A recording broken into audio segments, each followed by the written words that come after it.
that you are indemnified by the Government of Canada. That means that the taxpayer has to pick up any losses that you have. Well, this is about Bill C-7, and Bill C-7 is a controversial issue. We don't really have an opinion on it on this channel, neither here nor there, but it's a topic that we weren't going to cover, but changed our minds as it's an important issue.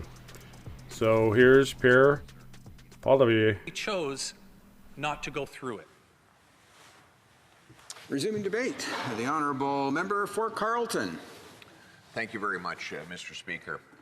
Today we rise to discuss a matter of the gravest importance, literally a matter of life and death. It has been my practice as a member of Parliament to favour the expansion of free choice and individual human agency in all of our decisions. I believe that government's principal role is to protect the life and liberty of its people, and that doing so means allowing individual people to make decisions for themselves with minimal application of force, in essence to minimize force and maximize freedom. I'm the finance critic, and I have applied that principle to all economic matters. How can we allow individuals to make their own decisions with their own money? Here we talk about a matter that is more important than money, the matter of life and death. And so I look upon this bill to determine whether it extends or withdraws individual freedom and free will from the people to whom it will apply. And as I look through the practical application of the bill, it is my view that this bill will do more to withdraw individual choice and freedom than it will to extend it.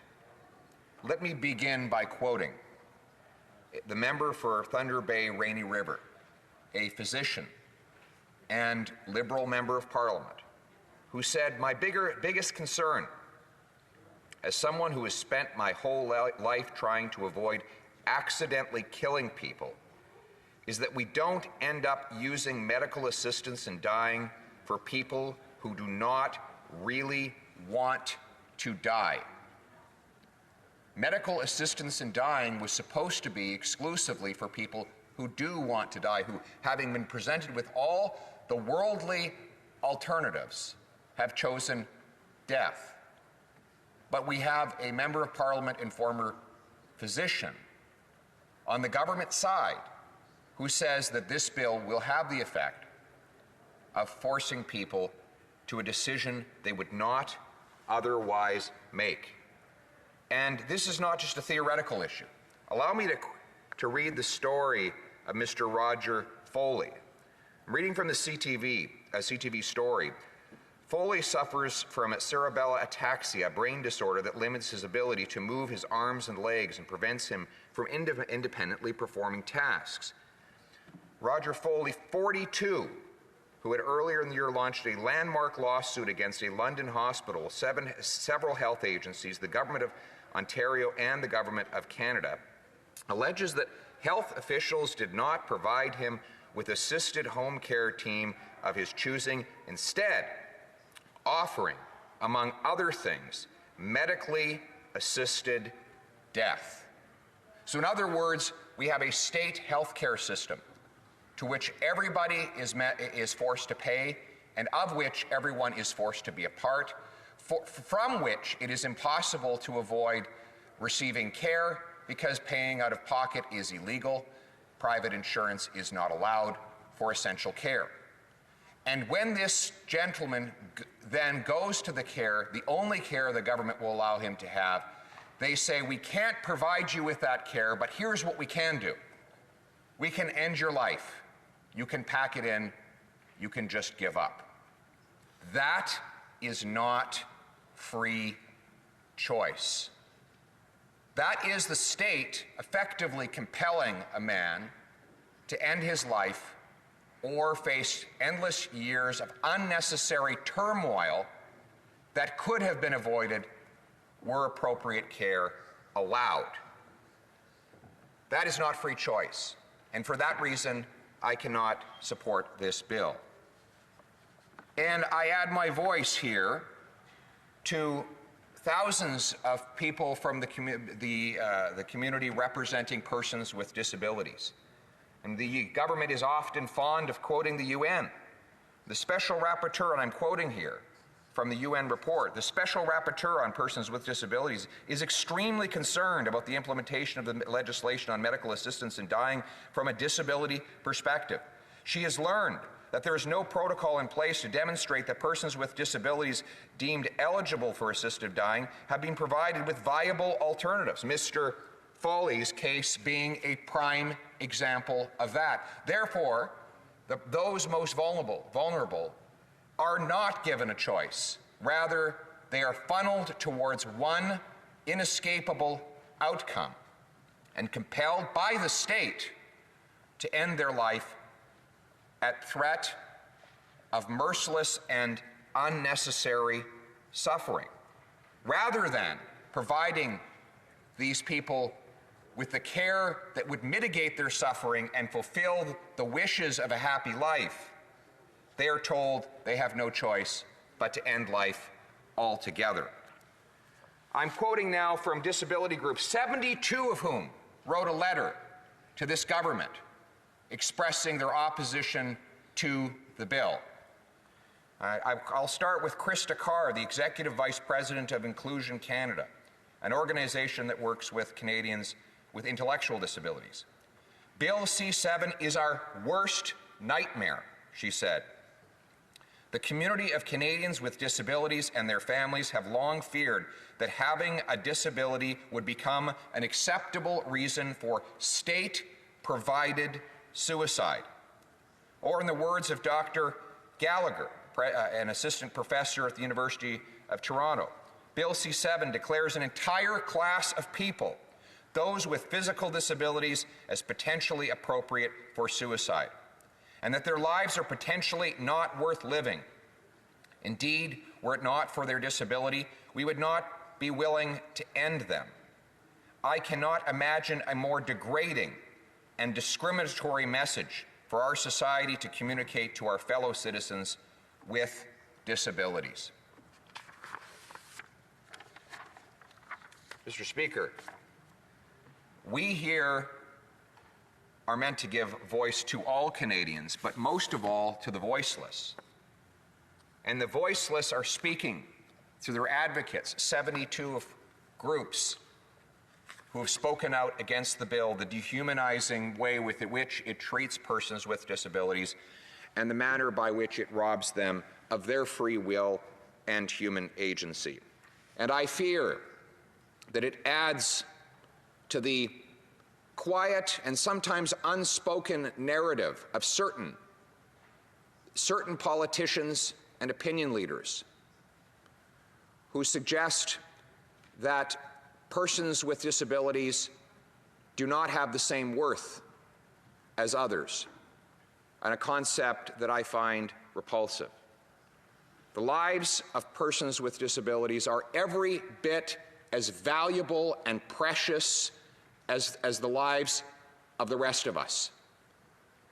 No legislation should ever pass through this House or the next House which devalues the precious gift of life that persons with disabilities should have the right to enjoy.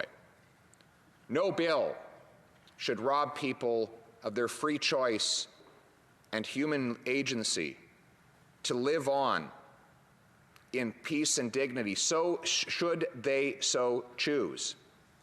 This bill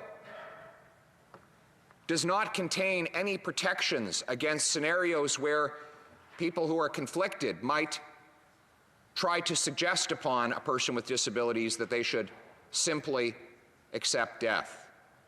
We put forward an amendment to make sure that a case like Roger Foley's would never happen again by banning medical professionals and other caregivers from raising the issue of assisted dying with a patient, rather than letting the patient raise the issue him or herself. The government opposed that. The government is removing the requirement there be 2 witnesses to sign off before someone dies. They're removing the 10-day waiting period, which allows people who might be in a burst of urgent distress to consider and reconsider their decision, a decision that we all know is absolutely irreversible. The most irreversible of all decisions, that is to end one's life. Why the government would oppose such protections to ensure that the patient truly does consent to end of life, I don't know. But I do know one thing, and I will conclude on this, that we must protect the freedom and the choice of all our people, and that we must recognize the dignity and worth of every human life. Thank you. Colleagues, will go virtual first. The honourable member for Winnipeg Centre. Thank you, Mr. Speaker, and I would also like to thank my colleague for his comments. Again, the Conservative Party has spoken a lot about dignity, but when I ask questions, certainly about providing a guaranteed livable basic income, something that's being fought for and supported by the disability community to ensure people can live in dignity and have those true choices, I'm often met with a no response. I'm wondering if my colleague can share with me if he supports a guaranteed livable income, accessible, affordable social housing, and other supports required to ensure people can live in dignity and do have true choices. The honourable member from Carleton. Well, we do support basic dignity in life for all people. When it comes to persons with disabilities, there are 2 ways that can happen. There are many persons with disabilities who prefer to earn their income through work and have the ability to do so. That is a statistical fact. 1 million Canadians with disabilities have jobs. 300,000 of them have severe disabilities and have jobs. We should reform our benefit and tax system to let them keep more of their wages. Right now, if a person with disabilities gets a job, in many cases they lose more in clawbacks and taxes than they gain from wages, effectively banning them from the workforce.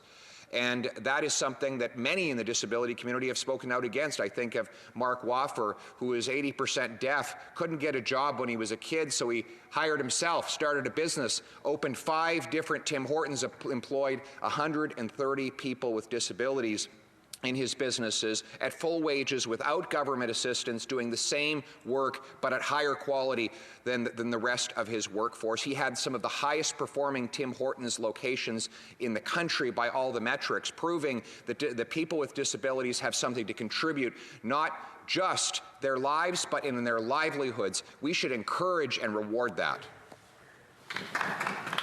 The Honourable Parliamentary Secretary. Thank you very much, Mr. Speaker, and I appreciate, and I've said this before, members of the Conservative Party who are standing up and supporting persons with disabilities, but I'm concerned when language gets added that death is being compelled by the state, which isn't true, Mr. Speaker, and that the Conservatives will stand up for the voiceless. Well, I'd like to ask the honourable member, what about the voiceless person in the hospital bed who suffered through cancer, who is sitting there for 10 days in excruciating suffering? Where is the voice of the Conservative Party for that person? Member from Carleton. I will answer the second question second and the first question first. The first is regarding the compulsion of death. Well, I'll just read a quote here. My biggest concern as someone who has spent my whole life trying to avoid accidentally killing people is that we don't end up using medical assistance in dying for people who do not really want to die. That is the Liberal member for Thunder Bay, himself a physician. So the member should ask his Liberal colleague why he thinks this bill could ultimately compel people to die even when they don't want to. Where is the support for people suffering in a hospital bed? The answer to that is we believe in strong palliative care so that people receive the end-of-life care that permits them to live out their final days in dignity and to make a true choice rather than being compelled by lack of alternatives. Thank you very much. The member from Carleton, the member from Kildonan, St. Paul, a very brief question. Mr. Speaker, I'd like to thank my colleague for his remarks.